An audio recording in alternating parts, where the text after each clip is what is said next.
રાજ્યમાં વધુ એક વખત માવઠાની આગાહી વ્યક્ત કરવામાં આવી છે। ફેબ્રુઆરીની શરૂઆતમાં રાજ્યમાં માવઠું પડી શકે છે। ખેડૂતો માટે વધુ એક વખત ચિંતાના સમાચાર। ગુજરાત પર ફરી એક વખત માવઠાનો ખતરો મંડરાયો છે। આવતા અઠવાડિયે રાજ્યમાં માવઠું પડી શકે છે, જેમાં રાજ્યમાં અલગ અલગ ભાગોમાં કમોસમી વરસાદ થઈ શકે છે। 30 જાન્યુઆરીથી 4 ફેબ્રુઆરી વચ્ચે માવઠાની શક્યતા વ્યક્ત કરવામાં આવી છે। હવામાન નિષ્ણાત અંબાલાલ પટેલે માવઠાને લઈને આગાહી વ્યક્ત કરી છે। 30 તારીખથી લઈને 4 ફેબ્રુઆરી સુધી માવઠું પડી શકે છે। અરબી સમુદ્રના ભેજ અને રાજસ્થાનમાં સર્જાયેલા પવનોને કારણે આ અસર જોવા મળી શકે છે। 28મી ફેબ્રુઆરી સુધી રાજ્યમાં ઠંડીનો ચમકારો પણ યથાવત રહેશે। અને આ જ અંગે વિગતો મેળવીએ। ન્યૂઝરૂમથી મારા સહયોગી વિજય દેસાઈ જોડાઈ ગયા છે।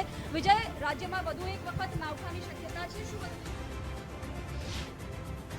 ઠંડી તારીખ 27 સુધી જાન્યુઆરી સુધી રહેવાની શક્યતા છે અને પછી ઠંડીમાં ઘટાડો થશે। ખાસ કરીને ઉત્તર ગુજરાતના ભાગોમાં ઠંડી લગભગ 12-13 ડિગ્રી સેલ્સિયસ 14 આસપાસ થઈ શકે છે। કચ્છના ભાગોમાં ઠંડી રહી શકે છે 10 ડિગ્રી આસપાસ। રાજકોટના ભાગમાં ઠંડી રહી શકે છે અને જૂનાગઢના ભાગોમાં ઠંડી રહી શકે છે। તારીખ 30-31 જાન્યુઆરી આવવાની શક્યતા છે। તેની અસર 4-5 ફેબ્રુઆરી સુધી રહેવાની શક્યતા છે, જેના લીધે ગુજરાતમાં માવઠું તારીખ 30-31 જાન્યુઆરીથી 5 ફેબ્રુઆરી વચ્ચે થવાની શક્યતા રહેશે। દેશના ઉત્તરીય પર્વતીય પ્રદેશોમાં ભારે હિમવર્ષા થવાની શક્યતા રહેશે, કરા પડવાની શક્યતા રહેશે, પવનના સખત તોફાનો થવાની શક્યતા રહેશે। ફેબ્રુઆરી સુધીમાં પણ વારંવાર હવામાનમાં પલટા આવશે, કારણ કે લા નીનોની અસર તજજ્ઞો જણાવી રહ્યા છે। જોકે ઘણા હવામાન તજજ્ઞો આ બાબતે અવઢવ છે અને આ લા નીનો લાંબો સમય સુધી રહેવાનું નથી। લા નીનોની ધાસી અગાઉ પણ કહી હતી, છતાં ઠંડી આવી નહીં, એટલે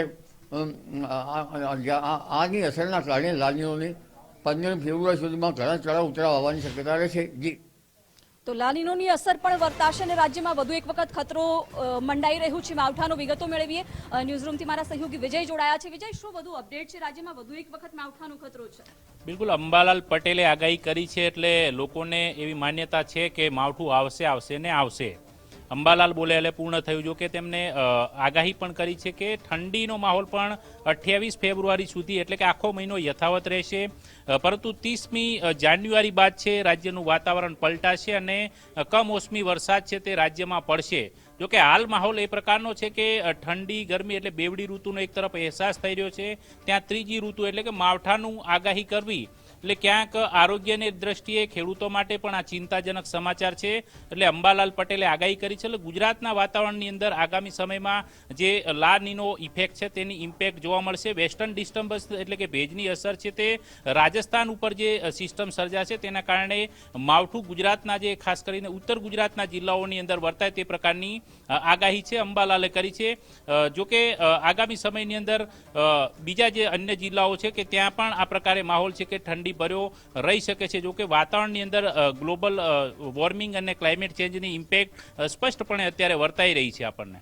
જી બિલકુલ વિજય, આભાર જાણકારી માટે।